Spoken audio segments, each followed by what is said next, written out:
Hello, everyone, to Around the World, and my name is Brian Westley Johnson, and welcome to another edition of Soulivity Live.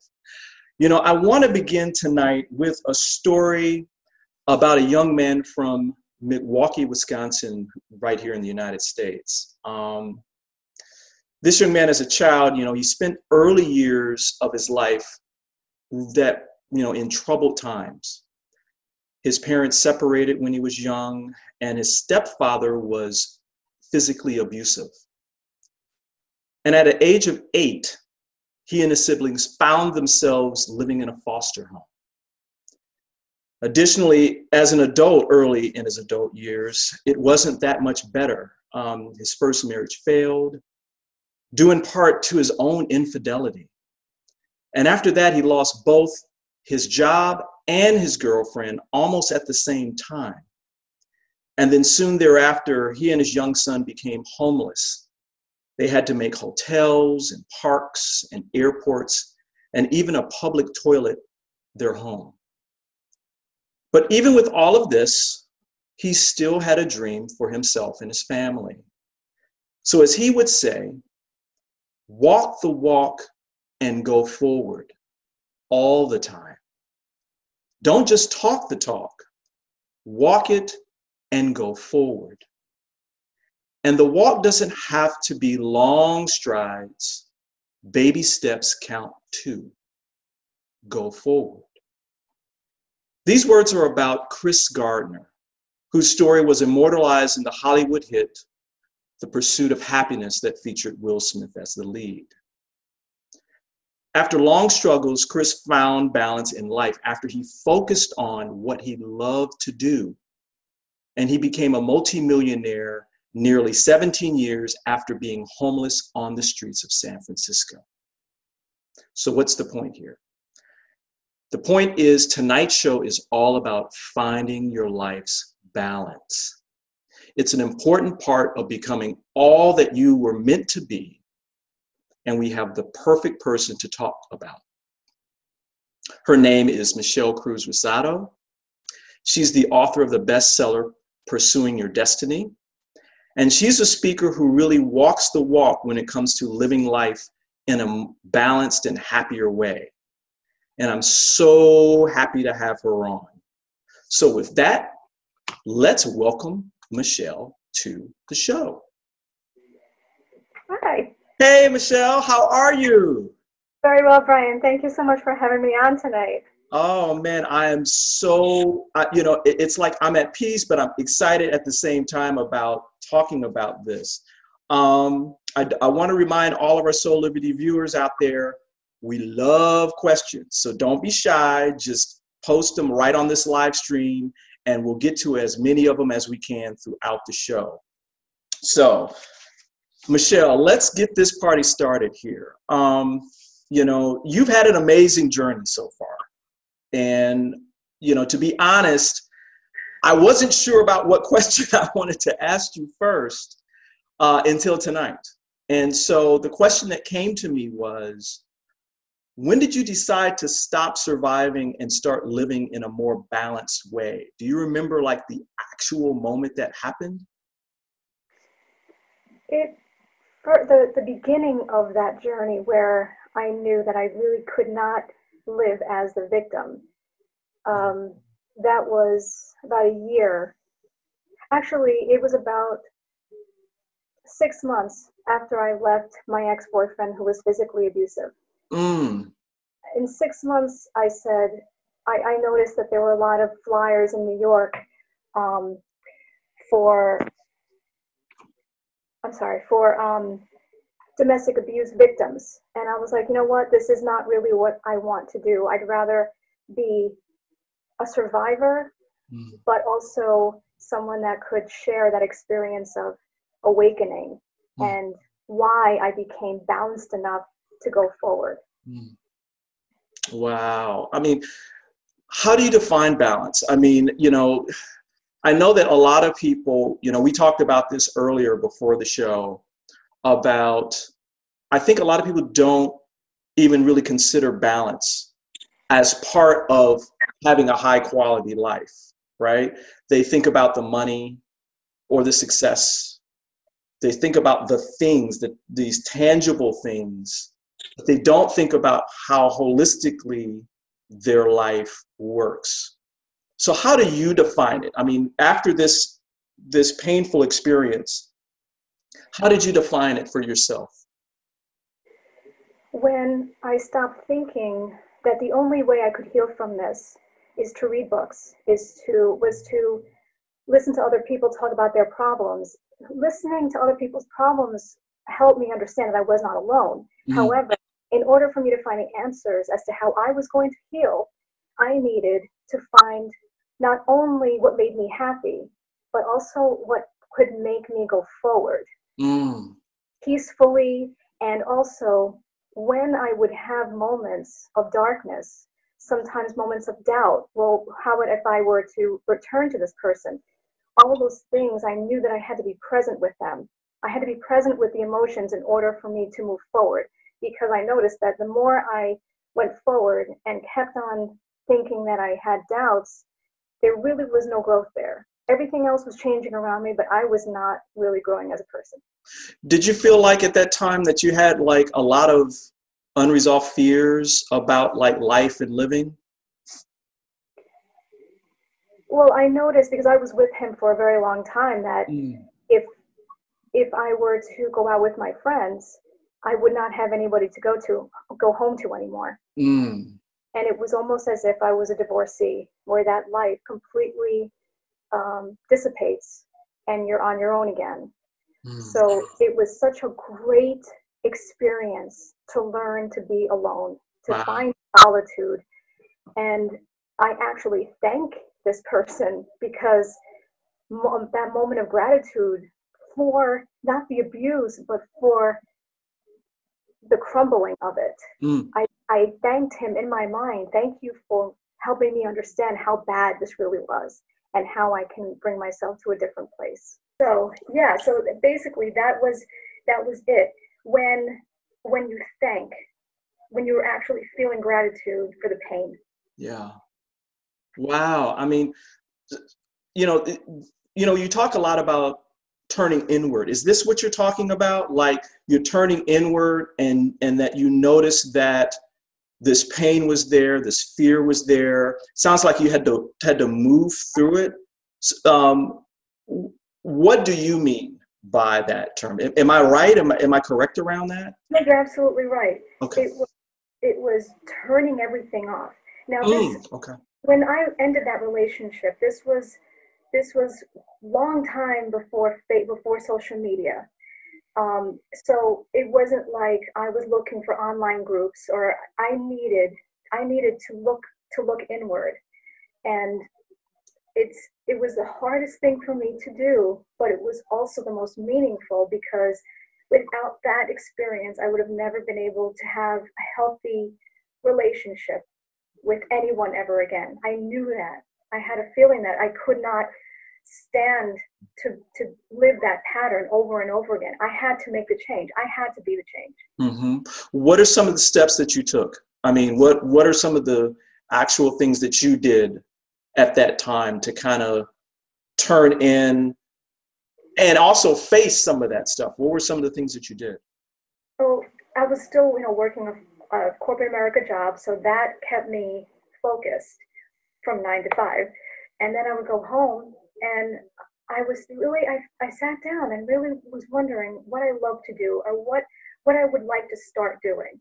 And I always wanted to become a photographer. So I enrolled in New York Institute of Photography. Wow. I started running again, which I hadn't done in years. So those two things helped me balance. And that was really where I started finding out how much life balance is important, because I had the job, and that was, if you think about it as how the Chinese talk about yin and the yang. Okay. The yin is feminine, it's restorative, it's calming down, while you have the yang, and that's masculine, that's passion, that's excitement, that's fire. Right. Well, I had a lot of energy at work, and I was just like, how can I stop this? How can I minimize this masculine energy all the time? And that's why I started running. And that's when I started doing yoga. That was in 2000. Now, you've been practicing yoga for a long time, right? And actually this month, it'll be 18 years. Wow. I must say that I hadn't become as committed as I have been in the last year. Mm-hmm. Well, 3 years, but it's been basically sporadic until about 3 years ago. Now, yoga helped you in this regard as well. Can you tell us a little bit more about how practicing yoga helped you, with life balance and turning inward? Well, the one thing about yoga, and I think it's very important for people to understand, is that meditation is yoga. Mm. And a lot of people think that that yoga is just you standing on your head, or you're putting your leg behind your head, or doing these poses that sometimes defy gravity. Right. However, meditation is a part of yoga, and it's one of the most important aspects of yoga. And that's what I started to do first. I was looking online, and I found someone who had been teaching for many years, and he said, start meditating. So I would go to Central Park, and I would try to meditate. I would go home, I'd try to meditate. And after a while, I started to understand why it was important for me to just sit. Wow. Just sit. There's something about being still, right? I mean, what's the old adage around being still isn't doing nothing. It's you're being still, right? Right. Wow. Now, was this before or after 9/11? This is before 9/11. Wow. See, I did not know that. I thought this was after. No, this is before. Wow. So did all of this help going through that experience? To be honest, it did not. The reason why was because when that happened, everything that I love to do, I felt like because I had severe survivor's guilt, that I was not worthy enough to practice yoga, to meditate, to even run around the block. Mm-hmm. Because my friends had been killed. I had no job. I lost my apartment. And so I felt that I was not at a place to start to keep doing yoga or do anything that made me happy. Right. Now, just so that our viewers can be really clear about this, and I know sometimes going back and reliving and thinking about these memories are hard. But can you tell just a little bit about 9/11? Just what your personal experience was, because I think people need to hear a little bit of that so they can put this in context. Well, on the morning of September 11th, I had arrived at work at 8:30 in the morning, and I was not supposed to be at work. I was supposed to be at work until at like 9 o'clock, but I was working on a presentation for the United Nations, and I was asked to come in early. I walked in, and at 8:40, my ex-boyfriend called me, and I told him that I was too busy to even talk to him. We had broken up like a month before, and I was just pretty much stop calling me. As soon as I hung up the phone, that's when the first plane, I heard the roar of an airplane engine, and I felt this really weird sensation. All of a sudden, I heard the crash. Our windows were from floor to ceiling, so the windows in my area exploded. Wow. And I was pretty much dragged into the elevator by my coworker Lori, and we pretty much took the last elevator before the second plane hit Tower 2. So you were there. I mean, well, thank God you got out, number one. But you were there when it came down. I mean, did you see any of that at all? Yes. When I was in the lobby, I was there with a coworker for about 15 minutes and was watching Tower 1 just in flames, and then we began seeing people hanging out the windows, but we also did see the second plane as it crashed into Tower 2. Wow, Michelle. That's incredible. How did you find, how did you find your way back to this after that? Because that's just the epitome of a traumatic experience.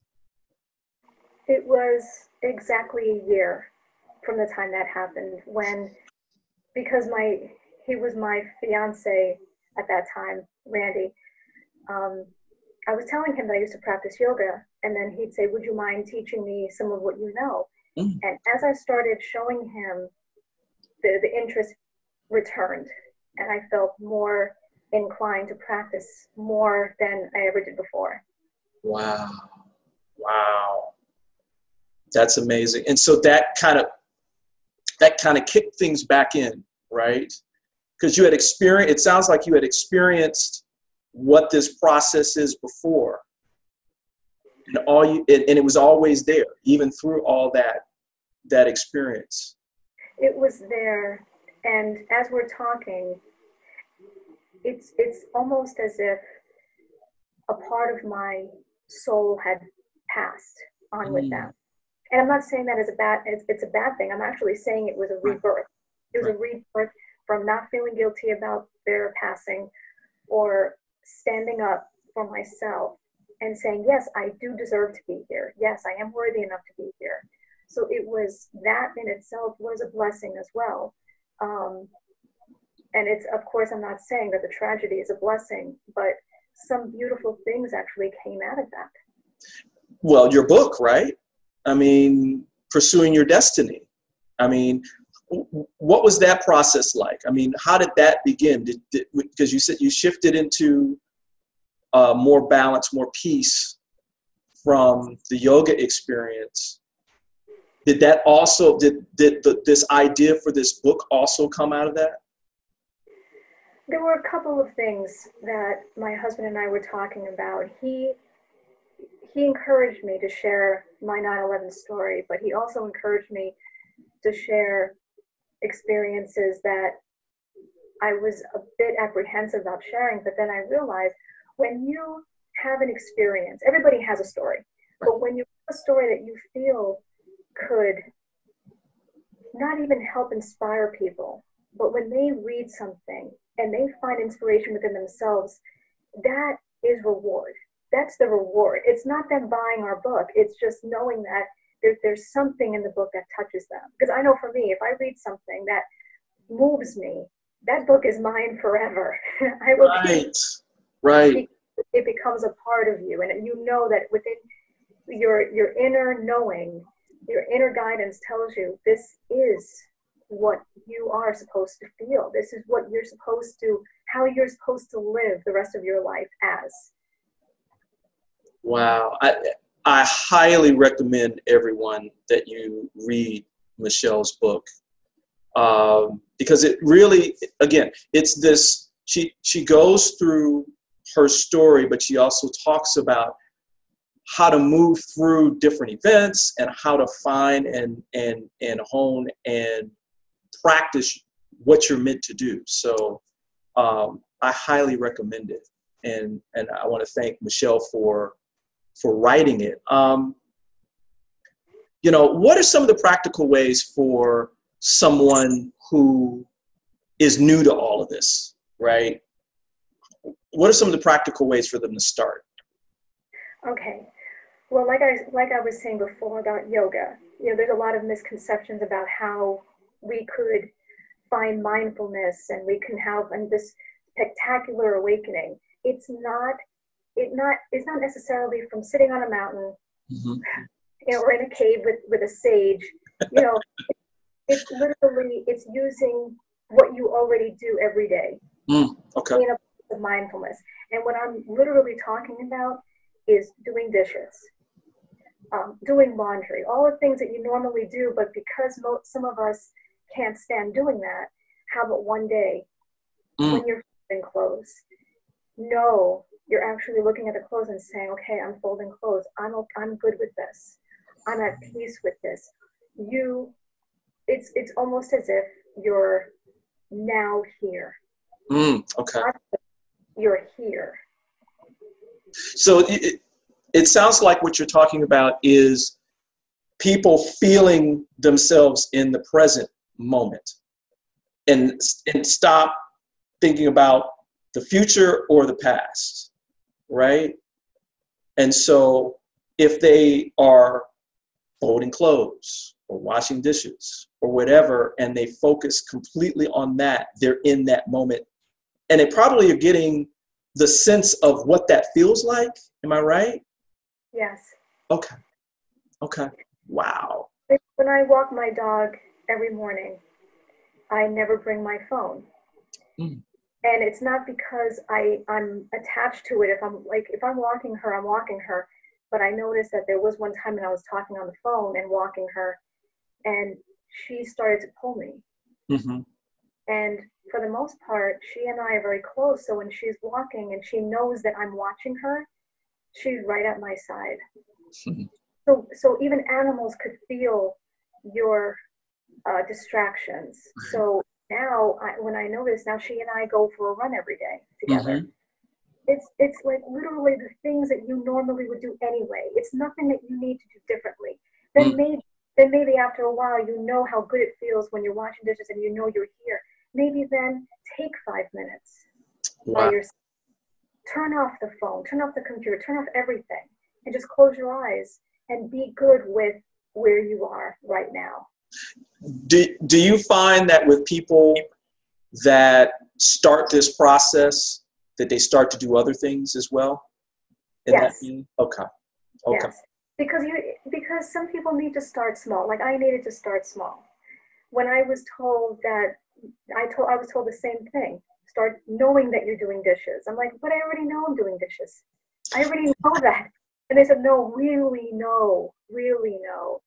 And ever since then, I love doing dishes. It's my therapy. Mm, mm. You have time for a quick question? Of course. Okay.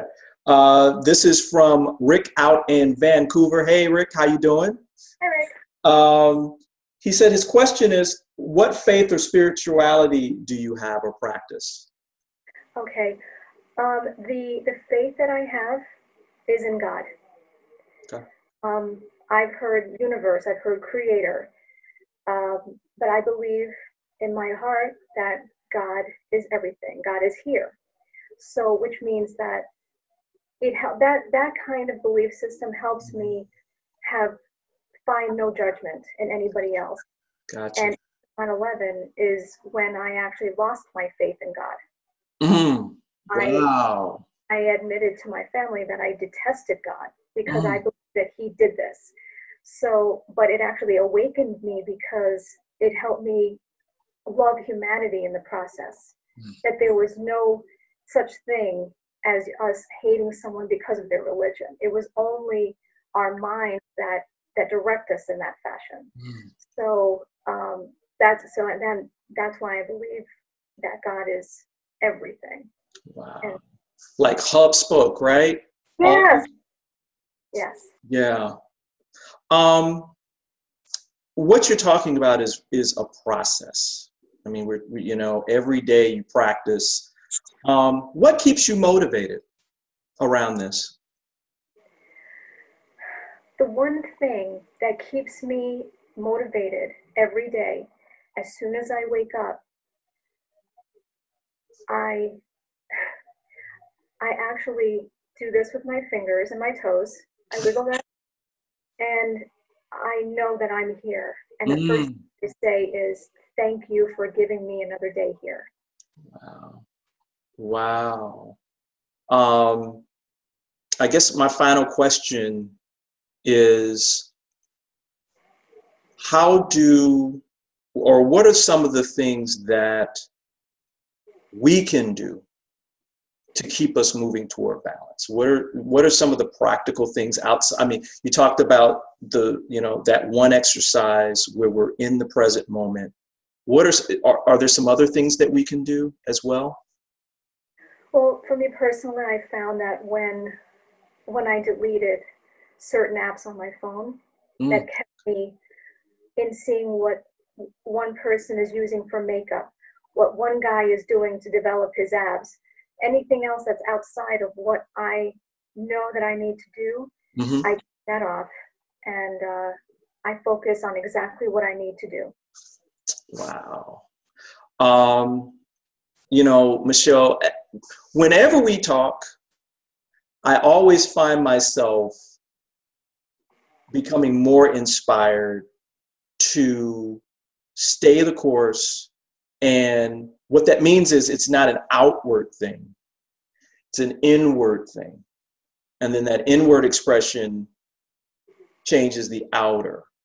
So, you know, I want to thank you for, again, just sharing your story, sharing the wisdom that you have come upon these years, you know, and the courage that it took after such a horrific event to find your faith again, your spirituality, your grounding center, so that you could do and be all that you were meant to be.